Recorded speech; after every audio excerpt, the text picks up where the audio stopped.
Assalamu alaikum wa rahmatullahi wa barakatuh. Bismillahir Rahmanir Rahim. In the house of Allah Ta'ala,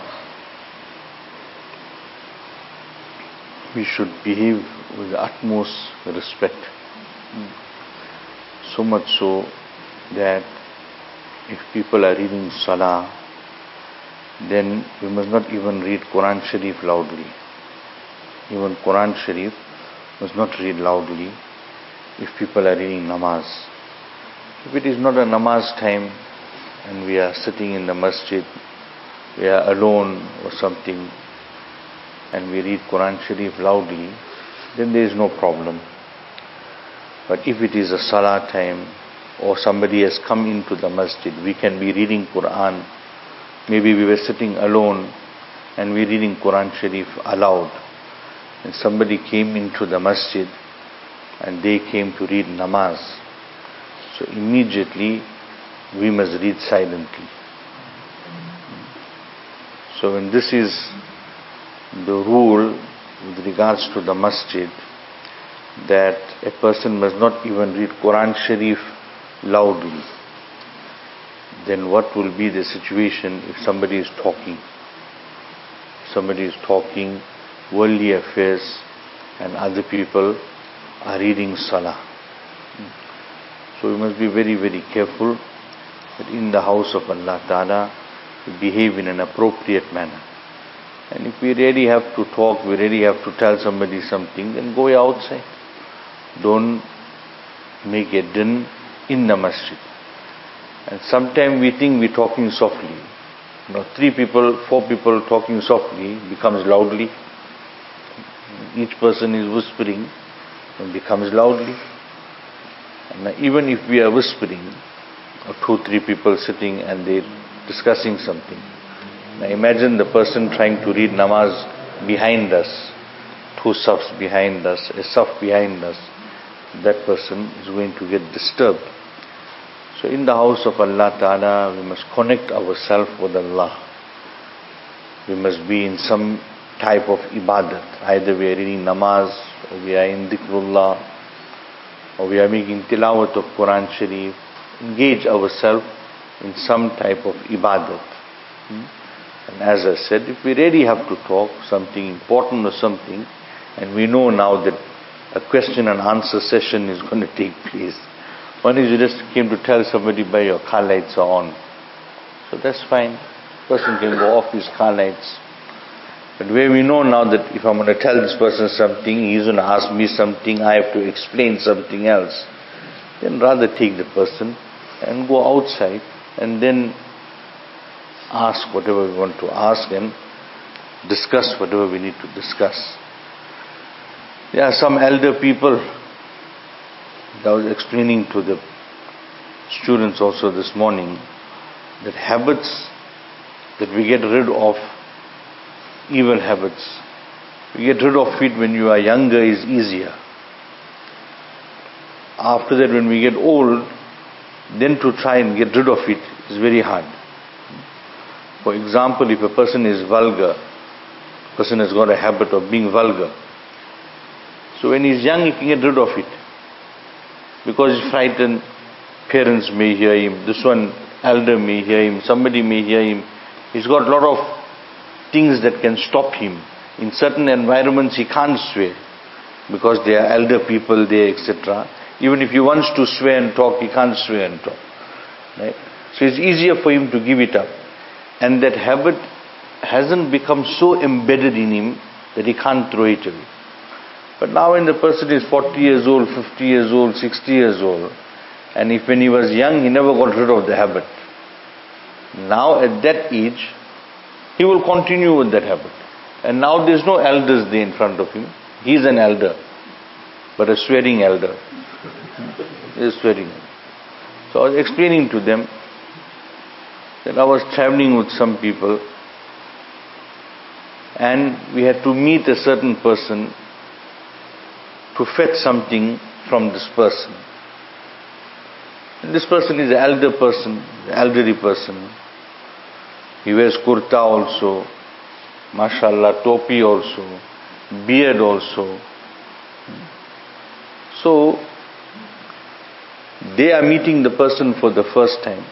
I know the person, not know him like so well, but I know him. I had met him before. So we met, whatever calm needed to be done, calm took place. And now one of those brothers that I was traveling with, he started having a conversation with this person. You know, we Gujarati people, you must make connections everywhere. So which Gam you from, which district from, and you find out your connections after that. Must find connections somewhere. So some conversation like that carried on, and next thing, this person now he opened up, started feeling comfortable now with the company. So he opened up. Now when he opened up, he caused his zillat now. Now he started talking. Now swearing words are coming out. Filthy conversation is coming out. So when he finished, had to try and get him to go away now, because he's not what he's talking. So somebody made a statement, say, this person when you met him, was quiet, so nice, but after that, don't know what happened to him, how he took off now from, and what he started talking and what. So I am telling them that, see, probably from young, he used to talk like that. And he never got the opportunity to sort himself out. So now he's gone so old, now how embarrassing for an old person to be talking like that. The elder person is talking like that, is embarrassing. Now, youngster sees the old person, sometimes it's very amusing and entertaining. Right? It's amusing and entertaining. I remember when in madrasa, so there were 4 elderly people that used to come there to play tennis. There was a tennis court there, not in the madrasa. Behind the madrasa there was some soccer field, and government used to provide these things. So there was a tennis court there. So these 4 people used to come on a Sunday morning to play tennis. Now they may have been friends from small. So the same swearing, whatever that they must have been doing as small children, now as big 60-year-old men, they're still talking like that and cheating like that and whatever.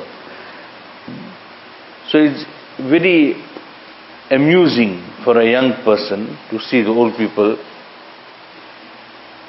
clowning around like that, acting like that. But imagine in the sight of Allah Rabbul Izzat, even this age now to your brains never wake up now.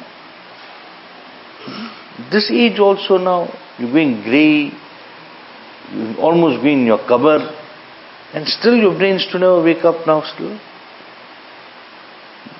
So I was just giving them an example that, see, when we don't get rid of our bad habits. I said, now see the people that I was traveling with. Now they are not somebody to judge anybody, just not like that. But say for example, the person we met, he had to pass away. Say today we get news, he passed away. Allah give him long life and afiyat. But if we get a message, he passed away. Now those people only met him one time. Now say they're walking out of the masjid, and they see on the masjid board that somebody's name is there. So one person asking who's this? See, you don't know this Mota man.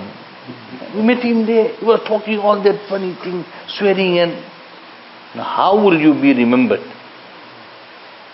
How would a person be remembered now?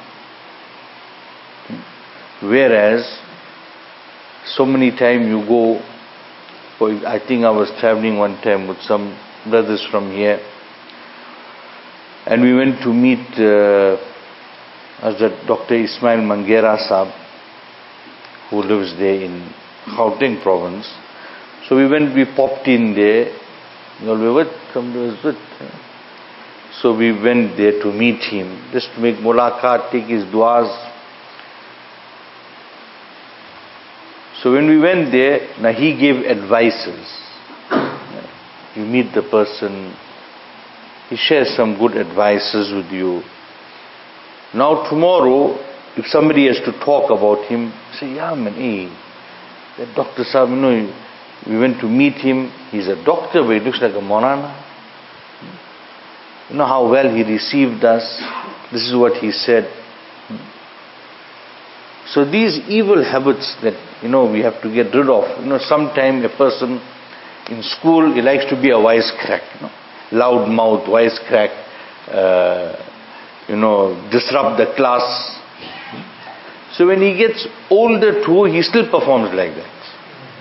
When he gets older also, he still performs like that. Now if there's a meeting, he must have the loudest voice. If some visitors come to visit now he must, say something, and if somebody has to say something, now he must counter that thing with something else. Why? Because he had the habit from small. So now he never break that habit. He didn't make Islah of that. He didn't reform himself. So as he goes through life, he will offend so many people. He will hurt so many people. And now on the day of Qiyamah, we'll have to pay. After you get married, the person will behave like that with his wife also. No consideration, no ri'ayat.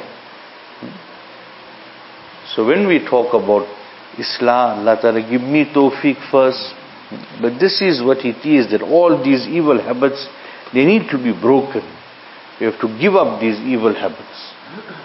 Evil ways, wrong way of talking, wrong way of looking at things, that nafsaniyat, only me, worried only about myself, I must get my work done. So all these things we have to get rid of it. To speak clearly, arrangements we're making, something we're doing, speak very, very clearly. All this is part of our Islam. I mentioned to you before that the kitab, Hazrat Thanvi Rahmatullah Ali's kitab, Adabul Muasharat, each one of us, we must make a study of that kitab. We must make a study of it. Read it over and over. What is the adab of this? How must that be done? How must this be done? So by doing, this is what our Islah is about. So khair, continuing with the kitab, Hazrat Moulana Masjidullah Rahmatullah Ali, he had mentioned that it is written that one should not converse with two types of people. Do not have discussions with two types of people. Don't discuss with them, don't contend with them also. Don't get into a debate, into an argument or something with two type of people. One is a person who is just downright foolish. Very foolish. Totally ignorant on the matter. We don't say anybody is stupid. Sometimes a person is ignorant in a certain matter. In something else the person may be very intelligent. But on a certain matter the person is ignorant. I remember when we were in school, so there was one brother with us there in the school. He had failed, I don't know how many years he failed. Every year he's repeating. So he was much older than the rest of the class. He already repeated that grade maybe 2 times or something. So he's much older than the rest of the class, and he still couldn't get going. Writing was very bad. His writing was on par like today's school children, like that kind.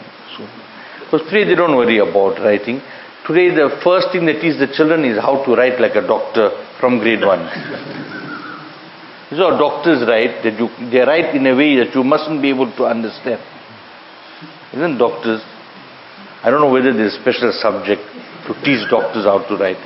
Right? But all doctors, they got a style of writing, most to 90% to 95%, that you can't read the script. Right? And the pharmacists are very good readers. They can understand what's written there. Because they can see, the pharmacist should be given a prize. They just see the script, they know exactly what the doctor has written. Right? But if you try to read it now, you can't make out what's going on. So today, I think they're preparing the children to be doctors from grade 1. Most of the children, they can't write neatly. Before, when you went to school, that was a very important thing, to know how to write. Writing had to be very, very neat. Hands used to pain. When you went grade 1, you can't even take your own pencil to school. They will give you a pencil. You can't carry your own pencil and go to school. They'll give you a pencil. That pencil you use is still like that. Not like that. Now they charge heavy fees, they don't give you a pencil also. Our time there's hardly any fees, but they should give you a pencil. You give you a pencil and you must write only with that pencil. And they teach you now. One mistake you make now, write one whole page of the letter D and the letter C. Writing was very important. Numbers also had to be written. Today there's no importance given to those things. They're doing homework on tablets and laptops and, it's just pressing buttons. But the point was, what I was trying to tell you, was that that person was in the class, so he was much older, but he still couldn't get going, whether it was in maths, whether it was in English, right? He couldn't get going with anything. And if the teacher asked him something, then he became the joke of the class, because now he'll answer something totally off, But this person, when it came to handicraft, to have handicraft in the school, then nobody could beat him. Nobody could come anywhere near him. Whenever you're making anything, he's come out the best, right? And if you give him something on broken calculator too, he'll fix it up. On broken radio too, he'll fix it up. He'll make it work. So when it came to this side of things, he couldn't do it. But when it came to, his hands and came to fixing things and all that, then he was very good. Right? But anyway, Hazrat Ji Rahmatullah Alayhi is saying that you don't argue with a person who is foolish, stupid, person, he may be in that particular thing, he doesn't know anything, so don't argue with him. Right? Don't get into an argument with him. And the second is a person who's got enmity for you.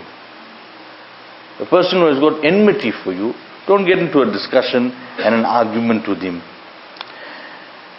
As to the one who is foolish, he won't understand what you're saying. So why are you wasting your time? Why are you wasting your time? You're only going to get frustrated. Right? When you get frustrated, you're going to get into a worse argument, because he's not going to understand. He doesn't have the capacity to understand what you are saying. Right? And as for the one who harbors enmity, his animosity will only increase no matter what you say, because he's got enmity. He's not going to listen to it with an open heart, with an open mind. He's not going to appreciate it for what it is. Right? Even if you make salam with him, the tone of the salam is wrong, because he's got enmity. He's got enmity. Anything you do, it will be wrong. Right?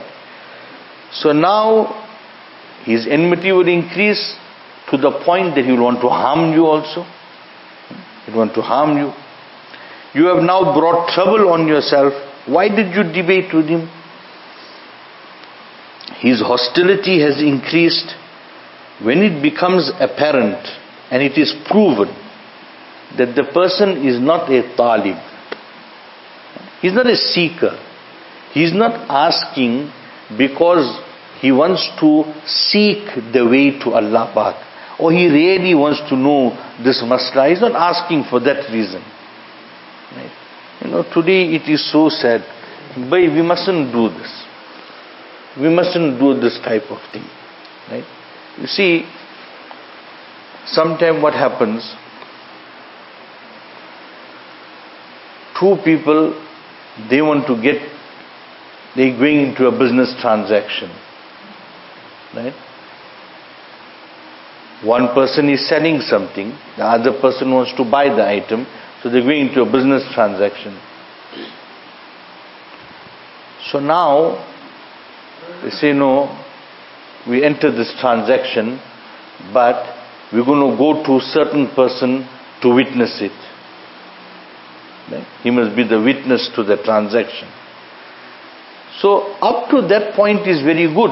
I mean, Deen tells us, right? Faktubu, must write it down and also get somebody to witness it. Right? Now what is the function of that witness? The function of that witness is that if something goes wrong, if that person is to dispute, right, or that person passes away, the person who had to pay the money, he passed away. Now the person who is being owed, he goes to the heirs and say, no, but your father was owing me money. He said, no, we don't know about it. He said, no, I got a witness. I got a witness. There's a document. There's a witness who signed. I can call him also. He was there. He knows that this money was being owed. That is his function. Right? To witness that sale, witness that transaction. Today's time, they go and choose a witness. Why? They feel that, you see, if that person is a witness, that this fellow won't play fools. So for example, they want to go make your sheikh the witness now. Oh no, he goes there for majlis there, so go Moulana be the witness. So the whole maqsad, the whole intention is contaminated. Now if that person doesn't pay the money, or he doesn't keep to his, his agreement, now they go and complain to the witness. Why are you complaining to the witness? He's just the witness. What can he do? Now if the witness has to say that he can't do anything, so, then why is coming your program then? For what? What are you teaching them? What the ulama are teaching in the program, today's time you can listen to it on the net too. It's all recorded. Right?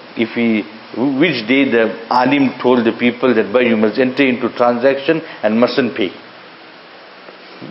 Or when you enter into a transaction, you must speak lies. When you enter into a transaction, you mustn't keep to your word. They're not teaching that. Now if a person is doing that, what you going to do? Sometimes it happens also for like a proposal kind of a thing. That's why today people don't want to talk. Now for example, if I have to tell somebody that, you know what, your son wants to get married, there is one girl there. So you just informing them, like, there seems to be a decent family, maybe, the families seems to be some compatibility. So if they have to go now and propose for that girl, they get married, and after that there's a problem.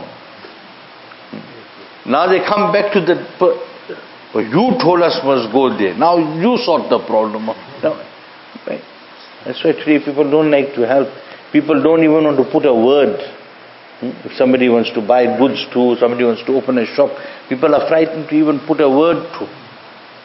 Because there's so much of chori carrying on, so much of dishonesty, that you even frightened to even, recommend somebody.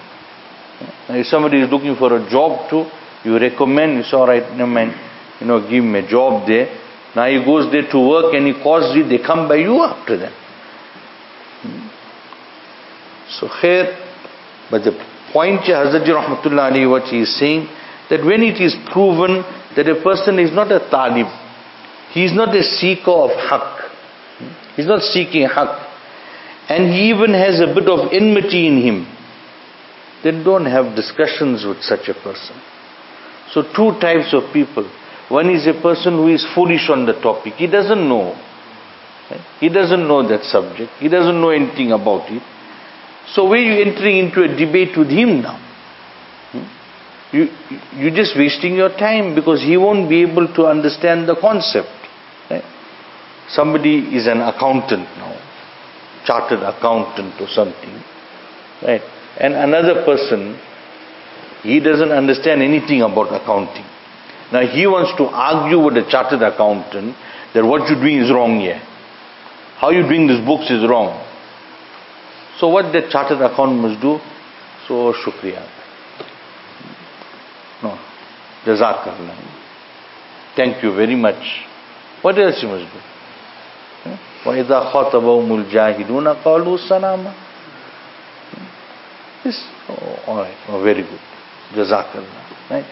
If I go into a butcher shop now, I don't know anything about meat, and I'm arguing with the blockman there how to cut the meat. So what he must do? So, all right. Oh, we'll keep your suggestion in mind. We'll keep your suggestion in mind. Where are you going to argue with the person now? He doesn't understand the thing. Somebody's, after, I think one of the days we spoke about that series that's playing, So somebody even sent a question to one of our muftis, I think Mufti Ibrahim Desai Sahab, or one of our iftar departments, and he replied that, see, there may be some faida what you're saying, but at the end of the day, they are promoting bepardagi. Right? There's intermingling there. There's some music there, right? And then it's picture making, watching television. Now, how can we promote these things? How can we say that it is good? So we had spoken about this thing also some time back in the masjid. So one person sent me one long email. I don't know who the person is also. No, I don't agree with this and that. And how can you say a thing? So we are getting so motivated and, what and what. So I just say shukriya, jazakallah. We'll keep your points in mind. What else are you going to tell the person? How are you going to argue with the person? If the person cannot understand that music is haram, person cannot understand that viewing the non-mahram woman is haram, person cannot understand that picture making is haram, he subscribes to all these things. Now how are you going to have a discussion with him now? Where are you going to start? Where are you going to finish? So sometime an alim, I seen this with Azmois Patel Sahab Rahmatullah alayhi also one day on the aeroplane. We went to read namaz. In Saudi Arabia, they got that little place in the back. So we went to read salah there. And now the pilot also came to read his namaz. So warm feeling, when the pilot comes to read namaz. The person who's flying the plane is also a namazi, alhamdulillah. But now, their masla is, if they're musafir, they can make jama baina salatain. They can join two namazes in one namaz time slot. They follow that masla, and their mazhab is allowed. So now he came there and we read Asr namaz, I think it was. So after we read Asr namaz, so he said, come, let's read Maghrib now. So I told him, no, Azmais Patel Sahab, no worry, we'll read later. So he started giving Hazrat one whole bayan now. He is giving Hazrat a bayan about that it's allowed and why you don't want to read, and why, he's telling Hazrat all this thing. So Hazrat is sitting and listening to him like a student. Now he doesn't know who he's talking to, right? He doesn't know who he's talking to. Hazrat is listening to him. So no, very good, anything. So after he finished giving his bayan, so Hazrat told him, all right, never mind, now you read your namaz. You can't even read your namaz, right? And he went away from there. Now where are you going to sit to argue with him and start quoting to him Bukhari Sharif and Muslim Sharif and give him this daleel and that daleel? And you're not going to get anywhere. So why you want to get into the argument? Somebody doesn't understand the thing, he doesn't understand it, just leave it. Right? And the second is a person who got enmity. A person who got enmity, no matter what you do is wrong. No matter what you do it's going to be wrong. It's always going to be wrong because enmity is clouding the person. Now, what we need to do is we must ask ourselves that how many times am I getting caught up in this? How many times am I getting caught up in this?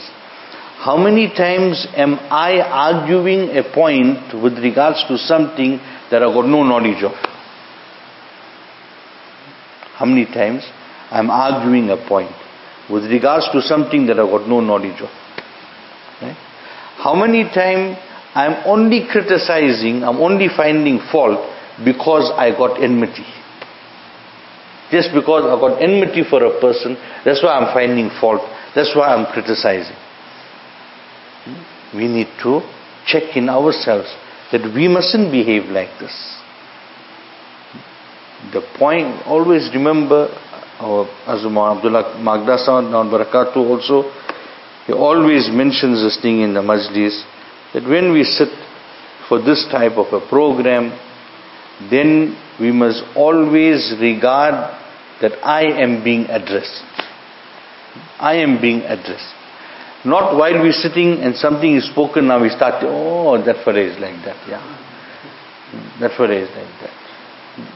I hope he's listening properly. I hope my wife got the receiver on. This message is for her. I hope she got the receiver on. Or this one, this bayan here, oh, I have to make a short clip and send it to those people and this people. They need this thing here. Never. We must always feel that this is for me. This is for me. This is my weakness. This is my shortcoming. I need to sort this thing out. Hazrat Moulana Abdullah Magda Sahib, Naun Barakatuh, he mentioned that whenever we hear something and we find that no, I am making amal upon this. With the fazl of Allah Pak, I'm making amal upon this. Then make shukr to Allah Pak. Make shukr to Allah Rabbul Izzat. Ya Allah, you give me tawfiq. No, I'm making, like for example now, if we speaking about watching television, right? And now if we don't watch TV, we don't watch television. So now make shukr to Allah Pak. Ya Allah, you give me tawfiq. You give me tawfiq not to get involved in this guna. I make shukr unto you. Right? And then when we hear something that no, this is my weakness, now immediately make a dua to Allah Pak. Ya Allah, give me tawfiq to give this thing up, to put this thing right. Sometime our situation is that when it comes to our faults, we want to just go on justifying. And everybody must understand why I got this fault. They must understand the situation. But somebody else got a similar fault or even of a lesser fault, no, there's no excuses. There's no excuses. We just want to come down on the person like a ton of bricks. So Allah Ta'ala give us tawfiq. Number one is to respect the house of Allah Ta'ala. Respect the house of Allah Ta'ala. Don't even read Quran Sharif loudly if somebody is reading namaz. Somebody is reading namaz, we don't even read Quran Sharif loudly. Then don't get involved in arguments with anyone who doesn't have knowledge on the subject. Right? And don't argue with a person who has got enmity. Then we said that we must check in ourselves that do I argue on points that I got no knowledge of, and I want to argue with somebody who is knowledgeable in that particular field? And am I being a critic and finding fault just because I got enmity? Or is there really a problem? Is there really a situation? So we must check within ourselves. Anytime we hear anything in any program, always see, I am being addressed. I am being addressed. If it's something that's not in me, that guna is not in me, that weakness with Allah's help is not in me, or it was in me, and Allah Ta'ala helped me to get rid of it, make shukr to Allah Rabbul Izzat. And if it is still there in me, then make a strong niyat and a concerted effort that I need to get rid of it. I need to throw this out of my life. Allah Ta'ala give us tawfiq to make amal. Bismillahirrahmanirrahim. Allahumma salli ala Sayyidina Muhammad wa ala ali Sayyidina Muhammad wa barik wa sallim. Allahumma lakal hamdu kulluh wa lakal shukru kulluh. Allahumma rabbana zalamna anfusana wa illam taghfir lana wa tarhamna lanakunanna minal khasirin. Allahumma innaka afuwun tuhibbul afwa fa'fu anna. Allahumma inna nas'aluka al-afwa wal afiyah wal mu'afata ad-daima fi ad-din wad dunya wal akhirah wal fawza bil jannah wan najata minan nar. Allahumma inna nas'aluka as-sihha wal 'iffa wal amana wa husnul khuluq wal ridha bil qadar. Allahumma ansur al-islam wa ansara wa adhill ash-shirka wa ashrara. ربنا لا تجعلنا فتنة للقوم الظالمين ونجنا برحمتك من القوم الكافرين. وصلى الله تعالى على خير خلقه سيدنا محمد وعلى آله وأصحابه أجمعين. آمين برحمتك يا